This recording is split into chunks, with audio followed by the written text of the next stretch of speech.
Assalamualaikum. InsyaAllah untuk sains tahun 4, untuk minggu ni kita akan belajar tentang fotosintesis. Sebelum cikgu terangkan, cikgu nak minta kamu tengok video fotosintesis yang cikgu bagi. Kalau kamu tengok tu insyaAllah kamu akan lebih faham.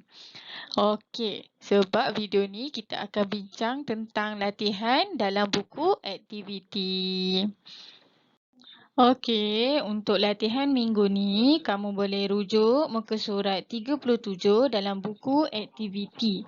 Okey, latihan ni tentang fotosintesis. Dalam latihan ni, kamu akan nampak gambar sebatang pokok dan dia menunjukkan proses fotosintesis lah.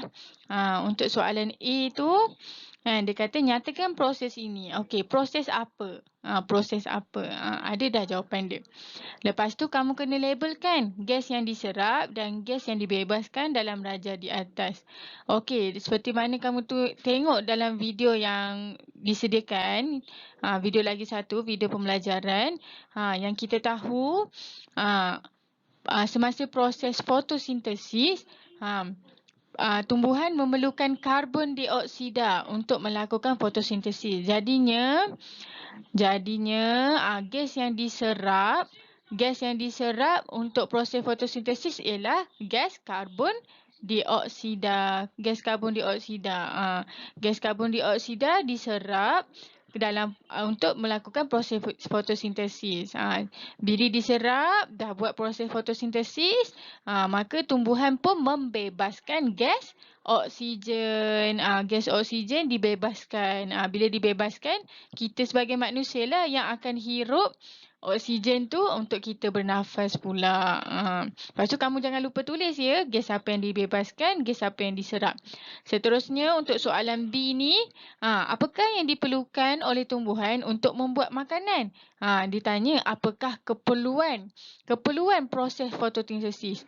Maksud dia untuk buat proses fotosintesis, tumbuhan perlukan apa? Kalau kamu tak tahu, kamu boleh rujuk muka surat 77. Ada muka surat 77 buku teks ada menerangkan tentang keperluan proses fotosintesis. Okey, seterusnya untuk soalan C pula ialah dia tanya apakah hasil daripada proses ini? Hasil daripada proses ini apa? Daripada proses fotosintesis ni apa yang tumbuhan akan dapat?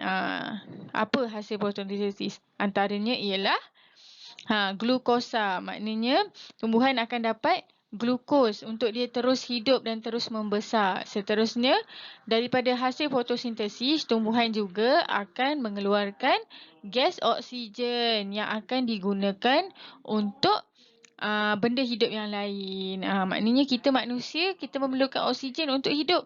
Seterusnya, hasil daripada fotosintesis ni juga, tumbuhan mengeluarkan buah. Kalau buah tu untuk siapa? Untuk kita lah benda hidup ni makan. Manusia makan, haiwan makan. Itulah antara hasil fotosintesis. Mengeluarkan buah, mengeluarkan oksigen dan kanji.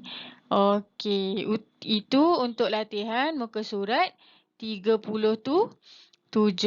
Seterusnya, muka surat 38.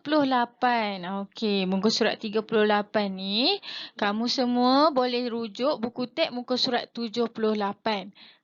Dia kata nyatakan bahagian tumbuhan yang terlibat dalam fotosintesis. Apa bahagian tumbuhan? Bahagian tumbuhan ialah daun lah. Sebab apa? Sebab dekat daun tu kita ada klorofil yang akan menyerap cahaya matahari. Seterusnya tuliskan persamaan perkataan bagi fotosintesis. Okey, dalam muka surat 78 tu ada. Ada dekat nota tepi tu dia tulis persamaan. Dimulakan dengan apa cahaya matahari dengan karbon dioksida, apa semua itulah. Buka buku teks tau untuk kamu jawab soalan ni. Okey, sekian sahaja untuk latihan dan pembelajaran pada minggu ini. Minggu ni kita belajar tentang fotosintesis. Jadinya jangan lupa buat latihan ya. Kalau ada apa-apa soalan, boleh terus tanya cikgu. Okey, sekian sahaja untuk pembelajaran sains pada minggu ini. Assalamualaikum.